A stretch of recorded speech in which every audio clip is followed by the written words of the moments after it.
Hi guys, welcome back to this lettering video. I'm Kay Sanders and this is Crafting with Purpose. I can't wait because this is the second video of my Lettering with Me series. So without further ado, let's get on to it.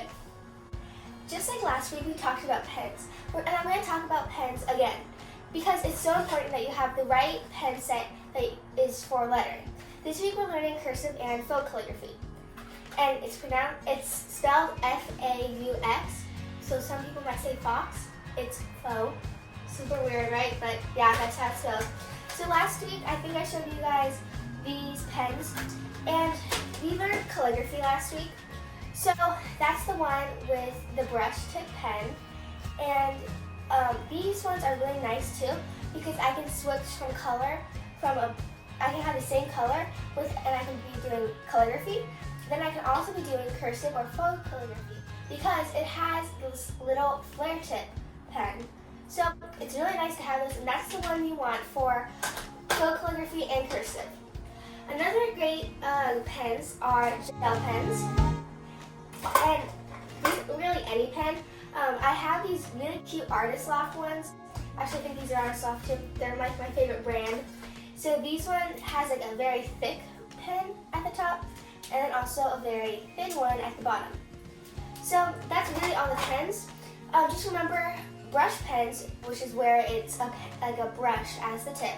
That's for calligraphy, which we learned last week, and that's where when the downstroke, which is going towards you, that's when you push down harder, and that's where the brush pen comes in. So that will let you go down harder on that one and making it thicker. Having a regular flare tip or a ballpoint pen, like I'm going to show you right now, having those, it doesn't work because there's no room to actually push down on. So to make sure you can push down, you use a brush pen. And for cursive and faux calligraphy, you want a ballpoint pen or a flare tip pen. So just like these ones. So now I'm going to teach you guys how to do cursive and then faux calligraphy. So let's get started on cursive. Cursive is the same as handwriting. So if you're writing regularly, you basically do that, but you join the letters together. And I'll show you that in a moment. But to do that, you have to have, like I said, one of your flare pens or your ballpoint pens. I'm going to be using a Faber-Castell PTT pen. It's my favorite one to do for these ones. So without further ado, let's get started. First off, I'm going to be showing you guys just one word, cursive, and I'm going to be showing you guys in cursive, like I'm doing right here. This is just a regular cursive, and that's going to be how it looks like when you're done with it. Now, lots of the letters are the same as handwriting, but I'm going to be showing you guys a couple of the letters that look way different, or at least they look different than regular handwriting to me. The first one is R. It's a little weird, and you start with a kind of a curve up, then across, and go way down. Of course, with a little curve at the end, as we do to all of them.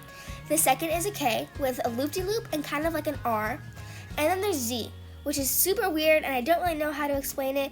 It was kind of like you're doing a 2, but then you go up and around.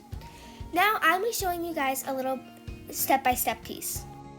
So I'm choosing the letter kind, and step 1 to cursive is just spreading it out letter by letter as you would in cursive, like the cursive letter, and then to make sure you add the little curve at the end of the letter.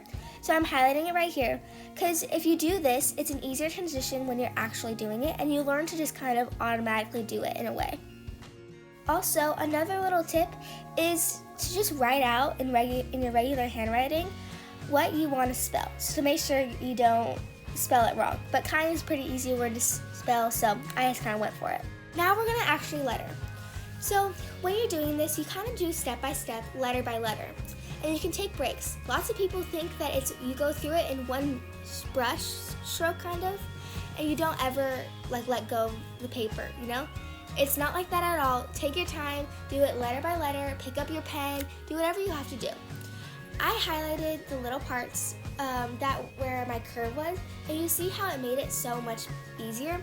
That's what I meant. I have my own style, and you can too. There's 3 different types of cursive. There's loopy, and that's where you do a very loopy kind of letters, and you see that how I did like the O's and I did a very big loop. Then there's regular, which is just like kind of handwriting, but you just connect them using cursive letters. And then to end our cursive, there's a calligraphy cursive. You might be wondering what this kind of is. It's just kind of where it's bigger, it's kind of loopier, but not too loopy. It's just kind of like you're doing calligraphy, but in cursive, and the downstrokes aren't thicker. So now we know how to do cursive, and let's move on to faux calligraphy. So faux calligraphy is kind of like a cheat to actual calligraphy. It's basically where you just do cursive and you just fill in the downstrokes and making it thicker. So just like last time, I'm going to be showing you guys how it looks first. So using the letter faux, which is F-A-U-X, very weird, I know. So just like this, I lettered it in cursive, just regularly. And then I did a line just because, why not? Then I outlined it. All the downstrokes, I just outlined just like you would be going on an actual calligraphy. You just outline it and then you just color it in, making it look just like calligraphy, but you didn't do it with a brush pen, you did it with a ballpoint or flare tip pen.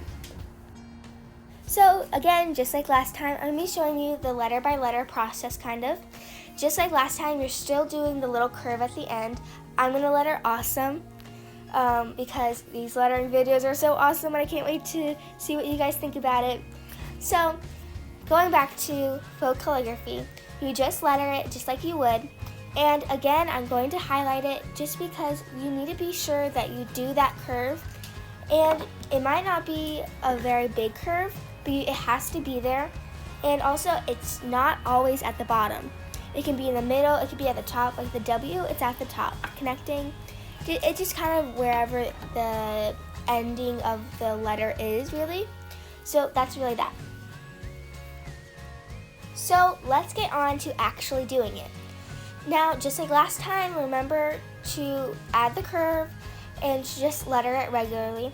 I kind of like doing it kind of bigger sometimes. Not too big, but kind of bigger than just regular sometimes, just because it's a little easier. So now step 2. Outline where the downstrokes are. So remember, this is just like doing calligraphy. So you want to outline all the downstrokes or the parts where it goes towards you. You want to outline all of those. Then step 3 is color it in, and you have fake calligraphy, really. And by the way, faux just really means fake or like artificial in a way. So it stands true to its name. It's like artificial calligraphy, but I love the way it looks, and it's so easy to do because you don't always have a brush pen with you all the time, So this is just a really nice trick to use. So now that we know how to do cursive and faux calligraphy, we know how to do all the different types: calligraphy, faux calligraphy, and cursive. So let's move on to a mini project just like we did last week.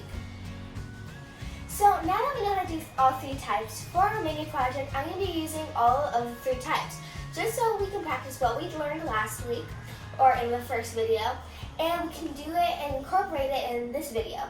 So I'm going to be using my brush pens, my Faber-Castell, this pen, my favorite pen, and maybe a few other pens, but let's get started. So just kind of a quick recap, I'm going to be starting with cursive. So when doing cursive, just make sure you have a little like cheat sheet kind of, so you know what you're writing and you don't mess up. And make sure to add the little curve at the end to make it just a nice transition. The second one I'm using is calligraphy, which is the brush pen. You want to go down on the downstrokes. And when I do say downstrokes, it's when your pen is coming towards you.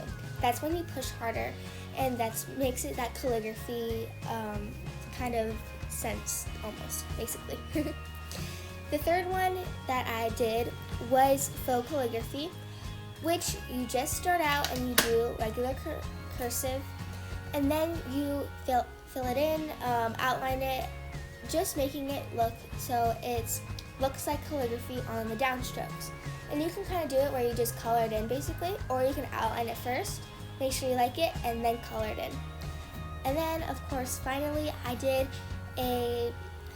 another little cursive or calligraphy word, and the final quote was, "I'm not lost, I'm just exploring," which is one of my favorite quotes, really.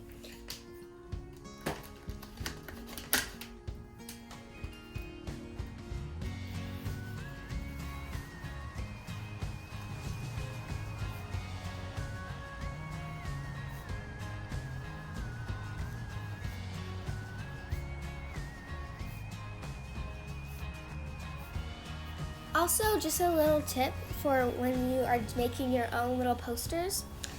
Adding little things to the outline of it or like around it makes it look really cute.